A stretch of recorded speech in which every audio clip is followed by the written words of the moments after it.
If you're over 60 and living in California, the next 12 months might quietly reshape some of the most important parts of your life. Your savings, your Medi-Cal coverage, and even the small freedoms you rely on every day, like driving yourself to the grocery store. Picture this: a hospital bill sitting on the kitchen counter, a renewal notice from Medi-Cal you haven't opened yet, a long DMV line moving slower than your patience, and your bank app flashing a warning about a suspicious transaction. None of these moments feel dramatic on their own until they all start happening at the same time.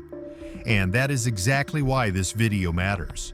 California is rolling out a wave of changes affecting more than 6 million older adults, and many of them begin before 2026.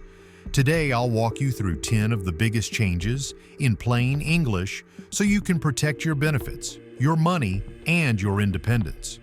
Stay with me to the end, because one rule kicking in for 2026 could hit your bank account harder than you expect, unless you know how to turn it into a shield instead of a trap. Number 1. Medi-Cal Asset Limit. Returns in 2026. If you're a senior in California, you might remember the wave of relief that came on January 1st, 2024. For the first time in decades, the state removed the Medi-Cal asset limit for non-Magi groups, older adults, people with disabilities, and many long-term care recipients. The rule felt like a quiet promise. You've worked your whole life. You shouldn't lose care just because you saved a little. Advocacy groups like Justice in Aging celebrated it as a historic step toward fairness. But in 2026, that promise changes direction. Behind the scenes, California's budget pressure grew heavier throughout 2024 and 2025. The Department of Healthcare Services eventually confirmed what many policy analysts had feared: the asset test would return. It's already posted in the official DHCS Asset Limits FAQ. Starting January 1st, 2026, Medi-Cal will once again evaluate your assets. The new limit will be $130,000 for one person, plus $65,000 for each additional household member, up to a maximum of 10. For many seniors, the news feels confusing. Why give a benefit only to take it back? But the truth is, systems shift whenever budgets tighten, and long-term care is one of the most expensive programs the state manages. The rollback doesn't erase the progress California made in 2024, but it does mean older adults need to prepare very differently for 2026. Imagine a senior who spent the last 2 years making decisions based on the belief that savings no longer threatened eligibility. Maybe they kept an extra emergency cushion. Maybe they helped a grandchild with school. Maybe they sold a home and held the funds temporarily. All perfectly normal decisions under the no asset limit rule. But after January 1st, 2026, those same decisions could suddenly put eligibility at risk. This is why planning becomes critical. Medi-Cal long-term care has its own rules, exceptions, and timing traps. A misstep, like transferring assets too close to reapplication, can delay or even block coverage. The state isn't trying to punish anyone. It simply means seniors must navigate a more complicated system again. So here's the simplest guidance you'll hear in this entire video. If you are on Medi-Cal long-term care, you should meet with a planner or elder law attorney before you reapply in 2026. Don't wait until the rules catch you by surprise. Don't assume last year's strategy still works. When the asset test returns, preparation becomes protection. The promise California made in 2024 may not be gone, but in 2026, seniors will need a new roadmap to keep their benefits secure. Number 2. New bank rules. In 2026, banks can freeze a senior's transaction. In early 2026, something unusual may happen to a senior in California. You walk into a bank, or maybe you're simply sitting at the kitchen table paying bills. You hit send. A routine transfer you've done 100 times. But this time, the screen freezes. A message appears. This transaction has been paused for your safety. You didn't do anything wrong. You didn't break a law. Yet the bank has stopped your money from moving. And the reason isn't about you, it's about who might be standing behind you, watching you, or calling you. These new rules, strengthened by policies similar to SB 278, officially shift banks into the frontline defense against elder financial abuse. Starting 2026, staff at banks and credit unions must complete specialized training to recognize red flags, hesitation in your voice, sudden high-value transfers, references to urgent requests, or instructions from a grandson, a lawyer, or a government agent you've never met. Under the new authority, the bank can legally delay a suspicious transaction, freeze it for review, contact the trusted person you previously listed, and even notify Adult Protective Services or local law enforcement if something feels off. And here's the good news. This prevents some of the most devastating cases: wire transfer scams, crypto fraud, AI impersonation calls, fraudulent caregivers, or fake tech support emails. The kind that drain life savings in minutes and leave families broken. But every protection comes with a trade-off. A legitimate transfer to your contractor may look exactly like a scam.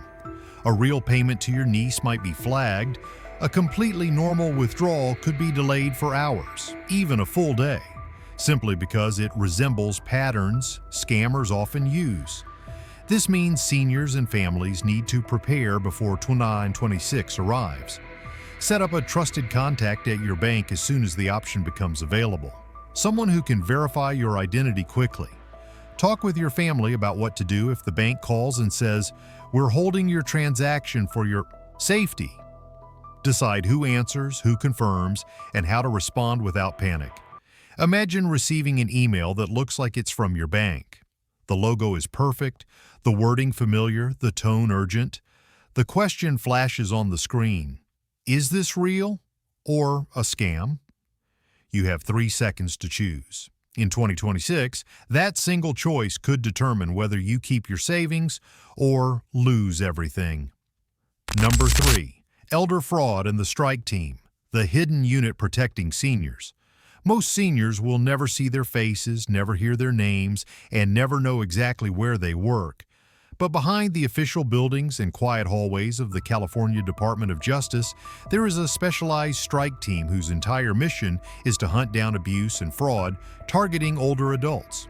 This is the Division of Medi-Cal Fraud and Elder Abuse, or DMFEA, a unit that operates like a silent backbone within the state's protection system. While banks can pause a suspicious transaction, DMFEA steps in when the problem runs deeper than a single transfer. Their work begins where the paper trail stops and where exploitation becomes systemic. Their cases range from physical or financial abuse inside nursing homes to Medi-Cal billing fraud, to caregivers or staff who manipulate or exploit vulnerable seniors. Investigators interview witnesses, pull medical charts, review surveillance footage, examine billing records, and work directly with prosecutors to build cases strong enough to stand in court. It isn't glamorous work, no flashing lights, no dramatic arrests. Sometimes a case takes months, even years, because abuse doesn't always come in the form of a single dramatic moment. It often shows up quietly, in unexplained charges, subtle patterns in medical billing, or reports that something feels wrong. So what does this mean for you, the video asks? It means when a senior or a family member files a report, whether through a long-term care ombudsman, the local police, or a county hotline, it doesn't disappear into a void. There is a real team whose only job is to follow that trail. What feels like a small complaint can trigger a multi-agency investigation, connecting local authorities with DMFEA and eventually with state prosecutors. And that's where action becomes critical. Families should keep the right numbers close. The local ombudsman office, Adult Protective Services, the DMFEA reporting line, and the Medi-Cal fraud website. Many cases become clearer when someone trusted, a child, attorney, or social worker, helps make the report. Seniors shouldn't feel alone or afraid when reaching out. Most people never see this chain, but in California, it is the invisible machine that turns a quiet complaint into a real investigation, and sometimes into justice for someone who cannot fight alone. Number 4. Elder Abuse Law. Getting teeth. When Penal Code 368 sharpens its bite. California has sharpened Penal Code 368, making elder abuse a serious criminal offense with real prison time, real fines, and real consequences. And for many families, this shift marks the moment when the state finally says protecting older adults is no longer optional. For years, elder abuse was often dismissed as a private issue, a painful argument behind closed doors, a caregiver losing patience, a relative borrowing money without permission. But in 2026, California's legal system is proving that these situations are no longer excusable misunderstandings. They are crimes, and the state is preparing to prosecute them as such. Under Penal Code 368, abuse can now be charged as a felony, with sentences that mirror other serious violent or financial offenses. Prosecutors have broader authority to seek restitution. Judges can impose stricter penalties, and families are being urged to take warning signs seriously. This isn't just a rewriting of legal text, it's a cultural recalibration. It tells seniors that their safety matters, and it tells potential abusers that excuses no longer protect them. At the same time, California is strengthening the frontline response. Police departments across the state are receiving new training to spot subtle warning signs. The frightened pause in a senior's voice, unexplained financial shifts, the sudden appearance of a controlling caregiver. Agencies are also reinforcing protections for whistleblowers in nursing homes and assisted living facilities, making it safer for nurses, aides, and social workers to speak up when something doesn't look right. So what? For families, this means the old habit of keeping quiet for the sake of peace can now allow real harm to spread. Elder abuse rarely stops on its own. It escalates. And California's message is clear.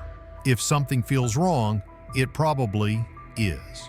And there is an entire system ready to step in. But taking action doesn't mean calling the police at the first sign of tension. It means preparing. Experts recommend keeping notes, documenting changes, taking photos when safe, and speaking privately with a doctor or social worker. Many seniors feel ashamed or afraid to report what's happening. Having a supportive family member or advocate can make the difference between silence and protection. Have you ever seen something that felt wrong in a nursing home or inside a family, but everyone told you to stay quiet? In 2026, California is saying the quiet part out loud and giving seniors the legal shield they should have had all along. Number 5. DMV's new rule gives seniors their independence back. For many older Californians, the biggest fear at the DMV hasn't been driving. It's the written test. That's why this new rule, quietly rolled out in late 2024, feels like a small but meaningful return of independence. When the state announced that most drivers age 70 and above no longer need to take the written knowledge test when renewing a license, it wasn't just policy. It was relief. The heart of this shift is simple. If your driving record is clean, California no longer wants to put you through a classroom-style exam that doesn't really measure how safely you drive. For countless seniors who have been driving confidently for 40 or 50 years, failing a written test felt like losing part of their identity. This update changes the emotional equation. Instead of anxiety, there is recognition. That doesn't mean the DMV is lowering standards. The vision test still stands, and if you've had serious violations or medical concerns, additional requirements may still apply. But the state is reframing what matters. Instead of memorizing trick questions, it's focusing on real-world safety. Your eyesight, your reflexes, your health, the things that actually decide whether you make it home safely. So what? Many families might ask. The answer depends on understanding how deeply independence is tied to mobility. For older adults, driving is not just transportation, it's freedom. It's being able to choose when to visit friends, when to buy groceries, when to see a doctor. It's the quiet dignity of not needing to ask for help every time you want to leave the house. Removing an unnecessary barrier keeps that dignity intact. But there is still responsibility. The notice mailed from the DMV matters. Some seniors will still need to take the test depending on past records, medical notes, or special conditions. That's why the smartest first step is simple. Read the renewal letter, not assumptions.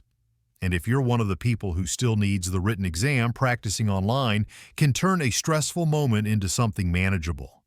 The DMV provides sample questions that mirror the real ones. No surprises, no trickery. This is also a moment for lightness.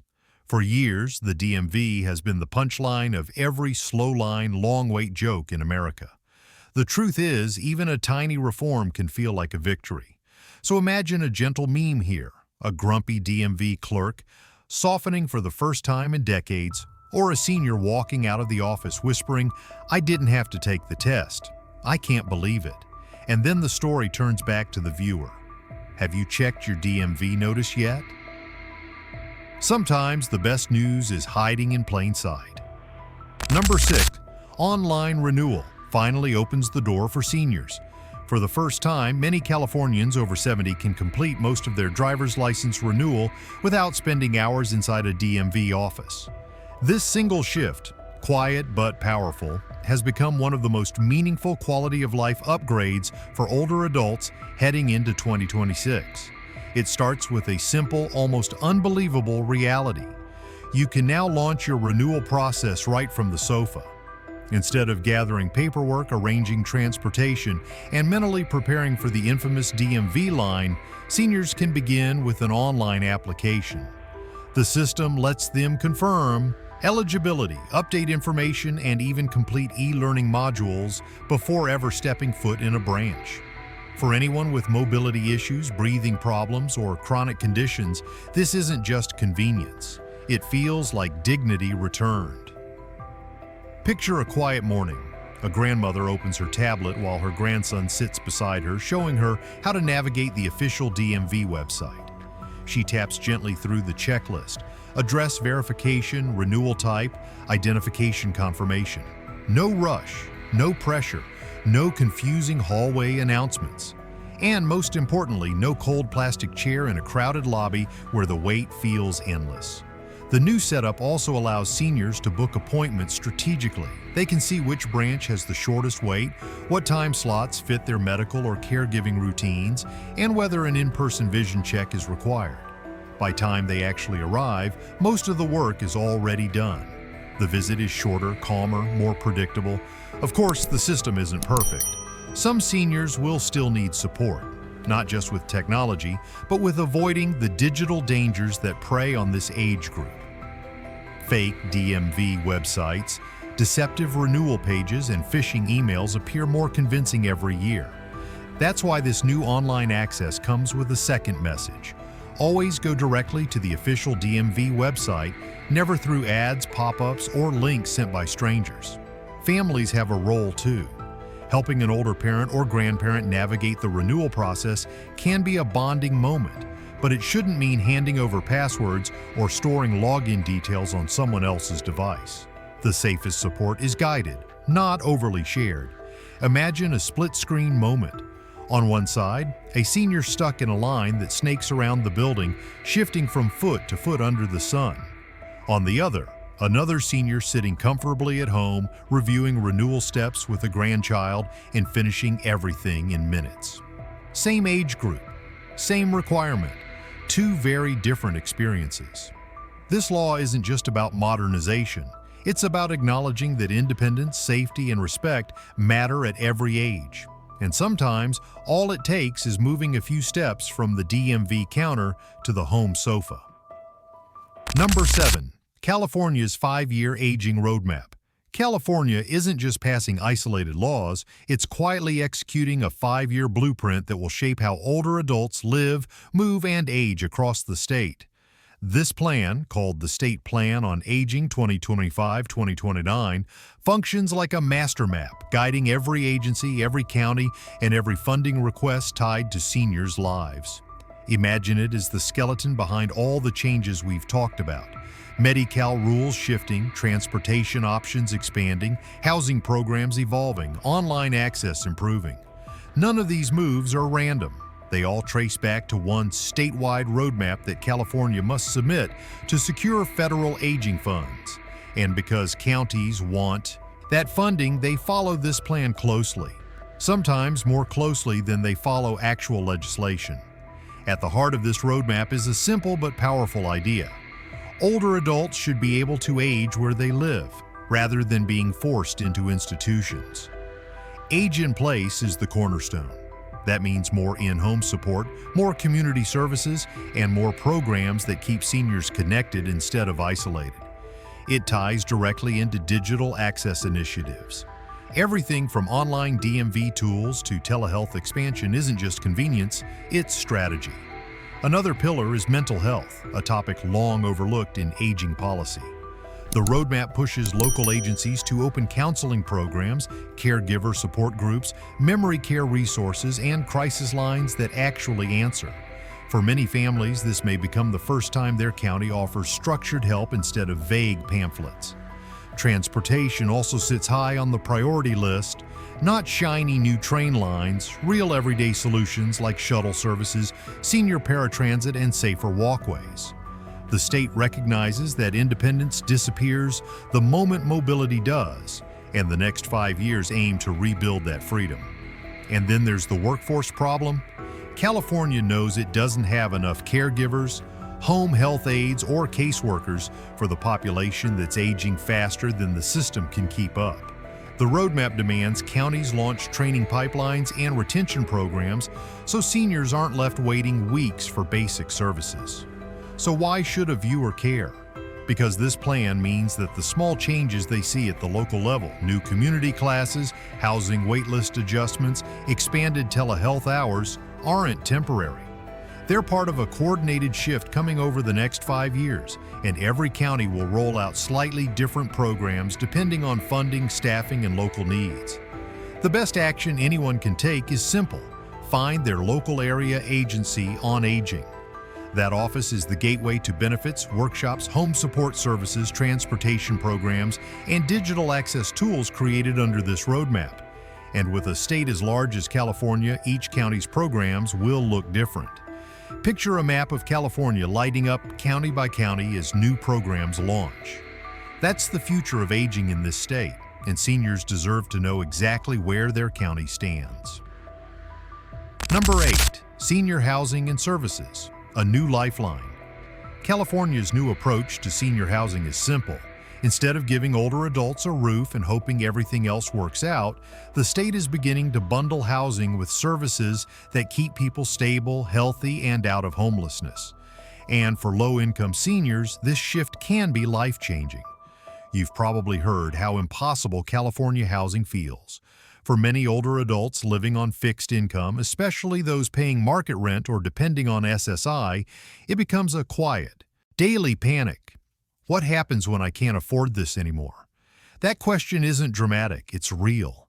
And in some counties, seniors are one unexpected rent increase away from living in a motel or on a friend's couch. That is why supportive senior housing has started growing.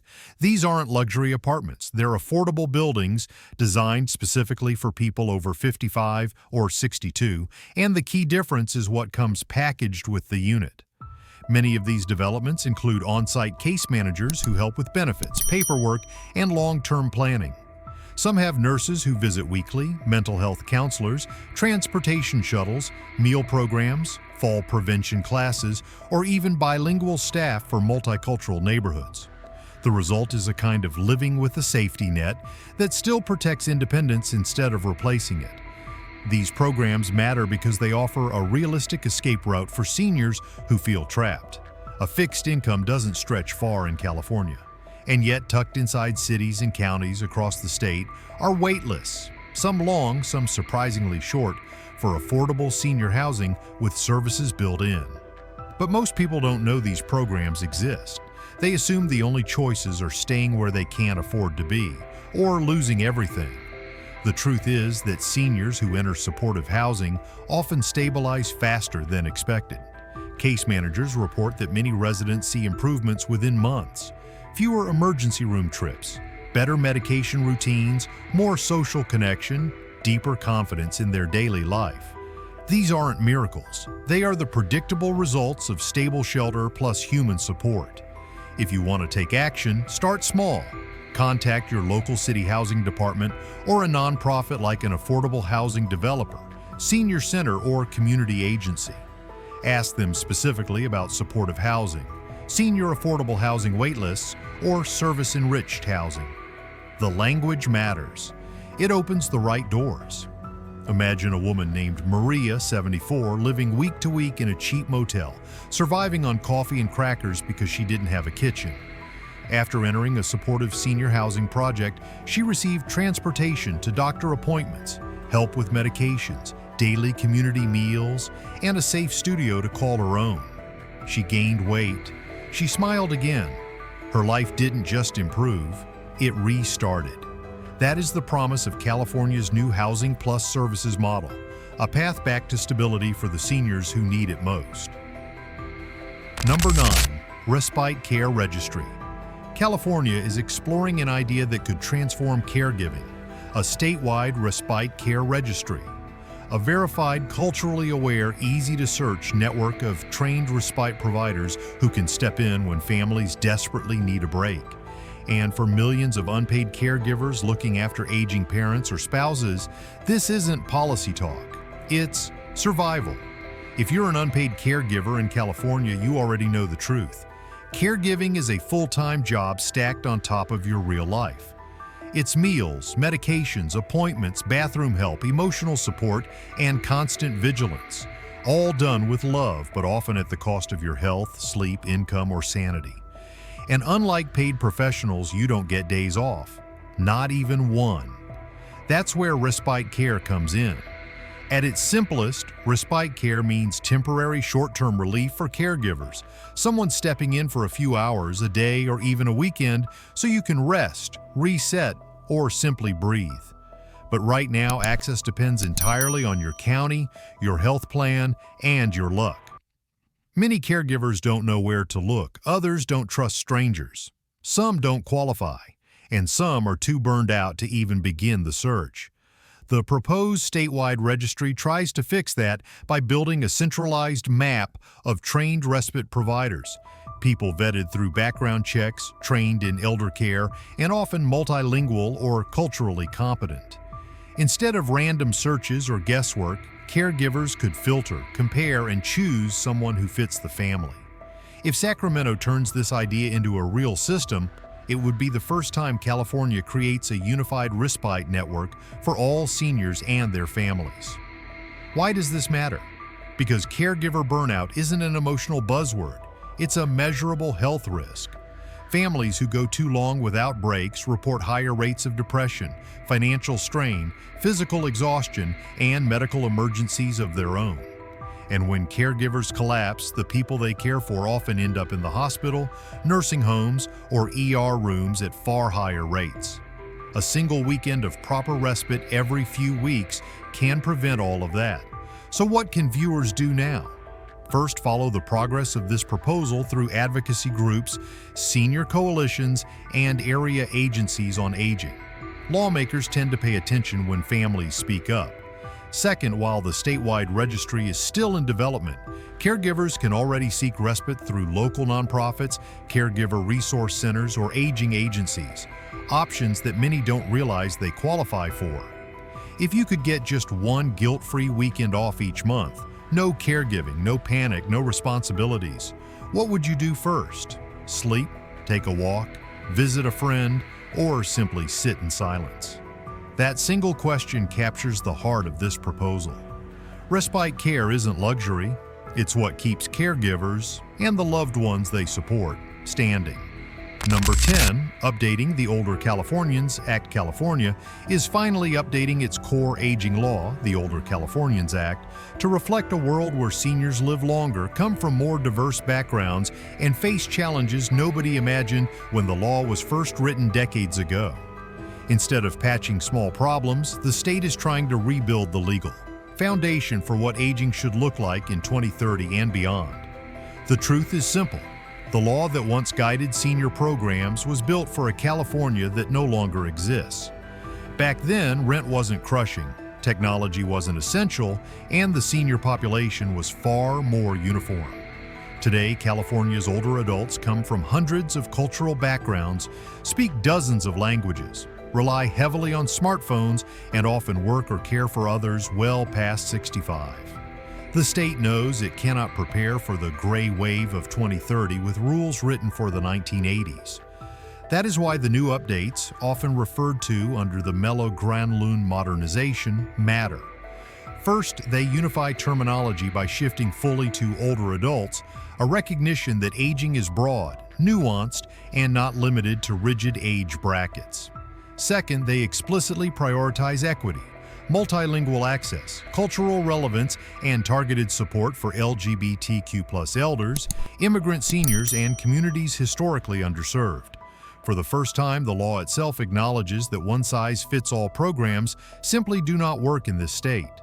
Another major pillar is coordination. Under the old system, cities, counties, nonprofits, and state agencies often worked separately, leading to confusion, duplicated services, or gaps that left families stranded.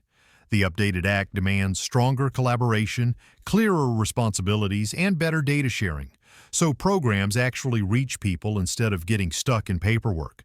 Why should viewers care? Because this isn't about a single benefit or one new program. Updating the Older Californians Act lays the groundwork for all future senior services: housing, caregiving, transportation, digital access, benefits counseling, and community health. It's the operating system behind every improvement California hopes to make over the next decade. Without a modern legal foundation, every new fix would just be a temporary patch. The most powerful part of this update is the shift in mindset. Older adults are not just service recipients, they are co-designers. The new direction encourages public comment, community listening sessions, advisory councils, and direct involvement from seniors and caregivers. It's a recognition that the people living through aging know more about its challenges than any policymaker. For action, the message is simple. Get involved. Join an aging council, attend a local meeting, or submit feedback when programs open for public comment. The state is building a long-term framework, but it needs real voices to shape it. Imagine a montage of older adults speaking at town halls, volunteering at community events, raising questions at city councils. That is the new image California wants. Seniors not as victims of circumstance, but as architects of the future. As we wrap this video, here's the quick truth. Every one of these 10 changes fits into a bigger picture. The near-term shifts: Medi-Cal returning to asset tests, new bank fraud rules in 2026, and the DMV updates are the ones most Californians will feel first. But the long-term moves around housing, the state plan on aging, elder justice protections, and the overhaul of the Older Californians Act are what will shape the next decade of growing older in this state. So let me ask you, which of these changes hits closest to home? Is it the return of the asset test, or the idea that a bank could freeze a transaction if they think you're at risk? And if you could rewrite just one more law for older adults in California, what would it be? Share this video with a parent or grandparent, write down one question to ask your planner or doctor, and if you want clear, no-drama updates on aging laws in America, hit subscribe.